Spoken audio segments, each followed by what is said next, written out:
Hey guys, it's me and welcome to another edition of Whitney Watches. Agent Carter, episode 3. First off, I'm going to say there's no video next week because there's no new episode next week. So next week what I'm going to be doing is a very special episode of Whitney Wears, which I'm going to be talking about makeup and how to do makeup the Agent Carter way. Talking about the 1940s, and I can talk about some products that you can pick up off of the internet at your drugstore, that kind of a buying guide. So that'll be next week. Back to this episode. So this episode was called Time and Tide, and a really great character episode. It's funny because like a ton happened, but a ton didn't happen at the same time. One, we found the missing cache of Howard Stark's weapons, except now we definitely have an established big bad. There's other stuff going on. Kraminski, the creepy slob of a guy, he died. And, it's a credit to the show's writing that I actually felt bad that he died when they'd already set him up as a guy who was like a slob and lazy, who cheated on his wife, and I still was like, oh. Oh, well, at least Peggy's secret didn't get out. That was my logic right there. So let's talk about some of the things that I think's going on. One, we did not get any confirmation about what has happened to Green Suit. The SSR has his communication device. They've gone into his room. They have his passports, all of that.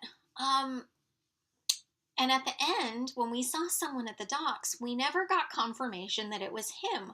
We saw someone from behind, and the boy swears that it looked more like a woman. And even then, when the person pulled up behind Kraminski's car and shot him and the witness, no clear shot, no clear view that it was indeed the man in the green suit. Which leads me to a theory. So early on in the episode, and I've been wondering, I had wondered at the end of episode 2, if it was going to be a problem with Peggy living in the women's house, because they'd made a big point about the curfew being 10 o'clock, no men above the thing, and in the beginning, there was a man trying to sneak into his girlfriend's room and wound up at Peggy's window. It was just funny. And the woman wound up getting kicked out. And so in comes the new boarder, who is a dancer, who, despite being a dancer, still gets a room there. The woman talks about the discipline of ballet. And we had already gotten a couple hints that Leet Brannis was really a Russian, and so this guy probably Russian as well. Am I the only one who thought of Natasha? Not saying, obviously, it's not Natasha because we're talking about the 40s, but the program that the Russians started, where they took ballet dancers to train them and mold them and turn them into spies. And so what we might be looking at is the very early stages of the Black Widow program. And that's kind of what I'm thinking, because if you have a female character who's living in a woman's boarding house where men can't get into, wouldn't it make sense to send in a woman? At any rate, so that's my theory, is that the new ballet dancer is actually the woman that was there. Miss, oh gosh, gee, it's so nice to meet you kind of thing. Because didn't her, like, gosh, gee, golly willikers, like, overzealousness kind of remind you of Jarvis's phone call? That's just there. But interesting things, obviously we learned a lot more about Jarvis's past in that, well, he always was a butler. He had been serving a general. He had met a wonderful woman named Anna in Budapest. She was a Jew. He tried to get her out. She needed a letter to cross the border, which the general had. He forged a thing, got charged with treason. Howard found out and, covered up. Howard Stark, surprisingly decent guy. And what I think is truly fascinating is that obviously we know that Jarvis loves his wife. He is the kind of man who it seems unfathomable to not spend the night with her.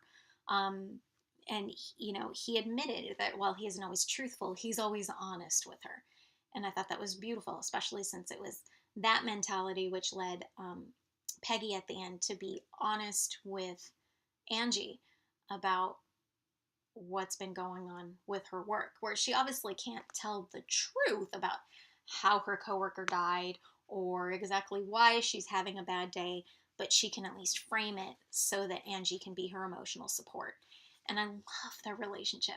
And I can see why there are so many people jumping aboard shipping Angie and Peggy, because there's a lot of potential there. They really genuinely have a lot of affection. Still, I can see why people were sparked by that, because there's definitely the fact that they took a lesson from a very romantic relationship and Peggy applied to a friendship. You know, I can see it's one of those setting the stages. So now the possible love interest that was mentioned, which was Sousa. Kerminsky makes a comment to Sousa and says that he better not be carrying a torch for Peggy, because no woman would want to trade the red, white, and blue shield for an aluminum crutch. I think it was crutch. Which is a heartbreaking thought. But, you know, Sousa doesn't even comment. He doesn't say anything. He just keeps going about his work, basically ignoring it. And the interesting thing is that we don't know whether or not we're being set up so that we think that, or if it's really just a comment on how a lot of society thinks that men and women can't be friends without there being some sort of a romantic interest.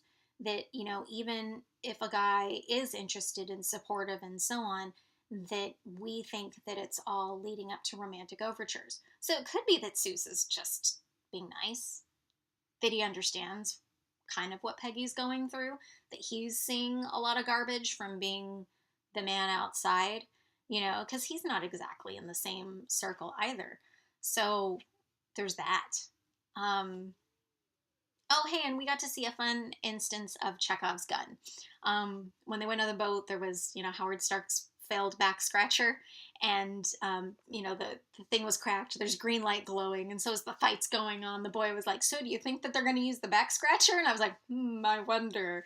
So we got to talk about Chekhov's gun, which is, it's a literary device where if you mention, say, a gun in the first act of a play, then you'd better use the gun by the end of the play, because you've laid the foundation for it. It's that you're not wasting mentioning things.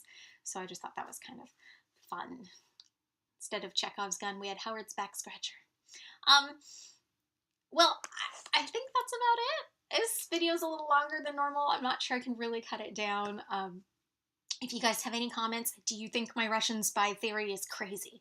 Who do you think it was that shot Kerminsky? I want to hear. So leave me comments, which you can do so here under the video. Subscribe to my YouTube channel.